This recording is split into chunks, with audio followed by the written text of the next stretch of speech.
Let's celebrate the gifts of the menopause or your maturescence.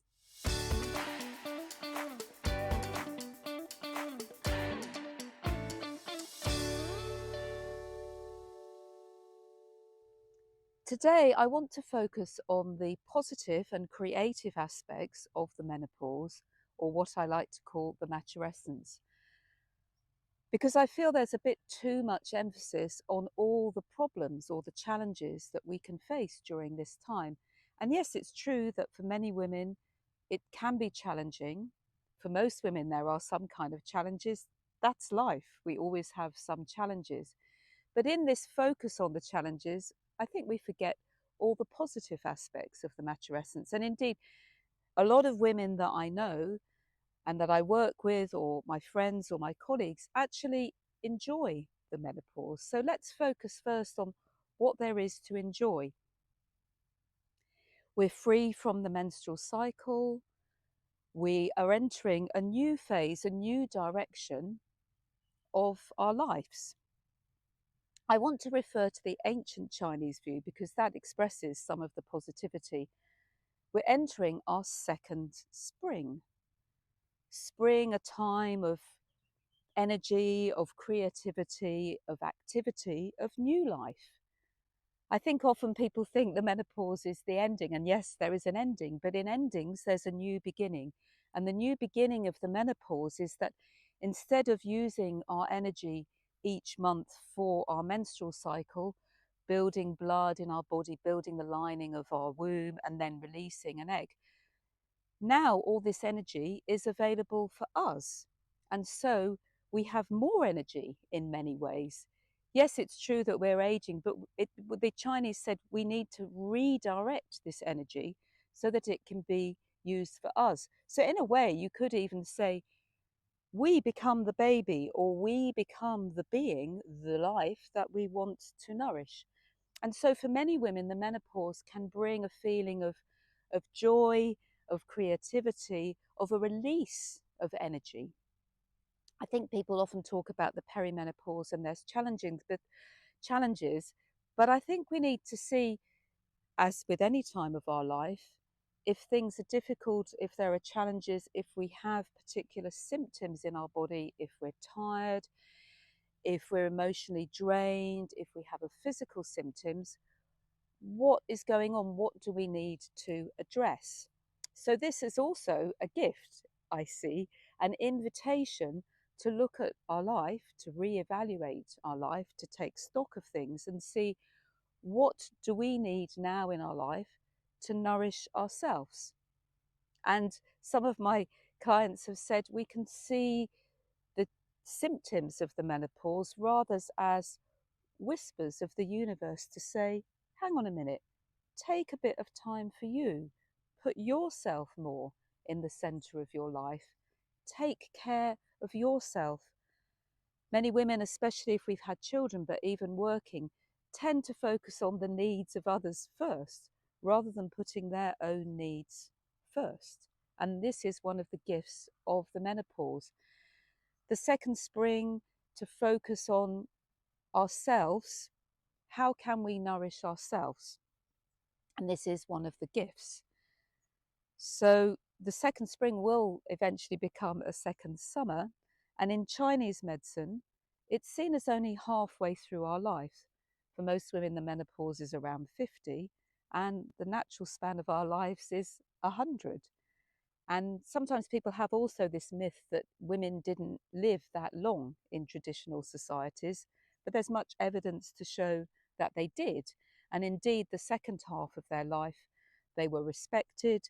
This is the other difference in traditional cultures, that elder women and elder men were recognized as having wisdom that they could share with others. So not only can they nurture themselves, but they can share the wisdom that they've built up over their first half of their life with others, with other members of the community, with children, with perhaps grandchildren, and take care and sharing a wisdom.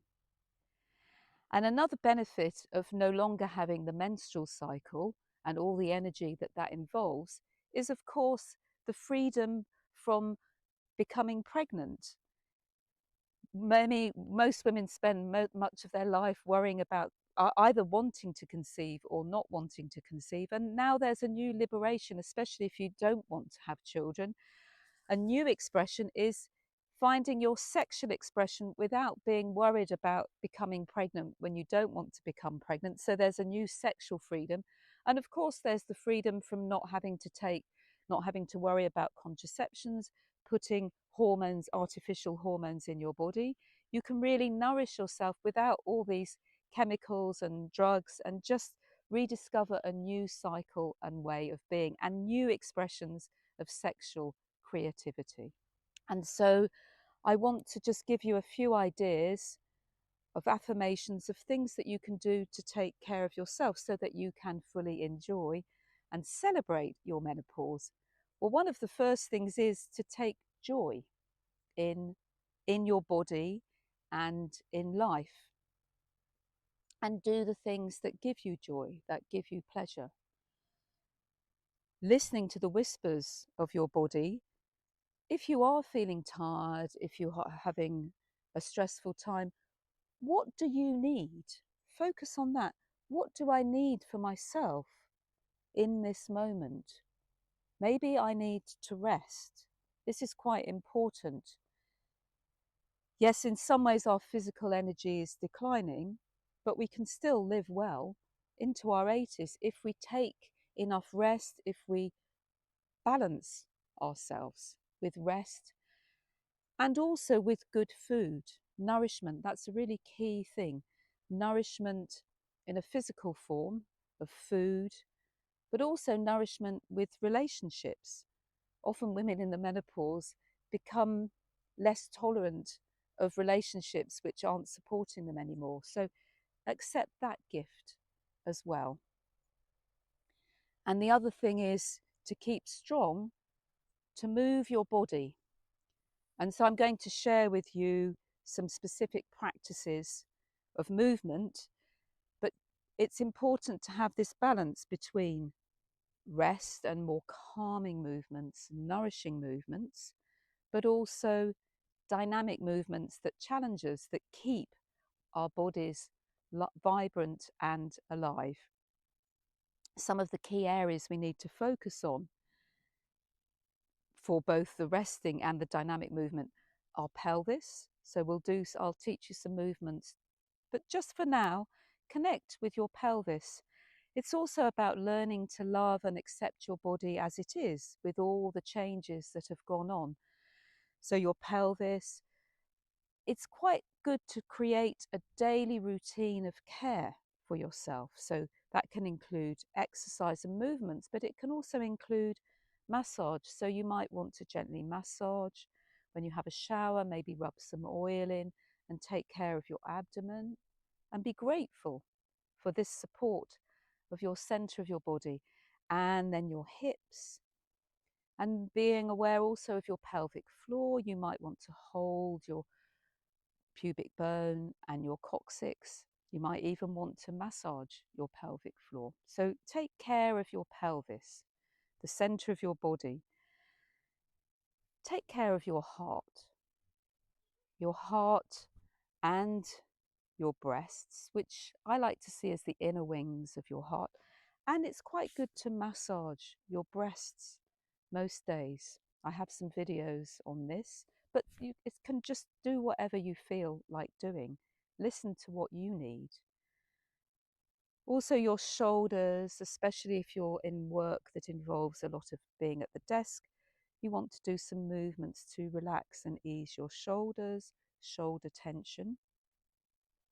And then, of course, your legs. So I'll give you lots of ideas of movements, but just already begin to connect with your body in a positive way.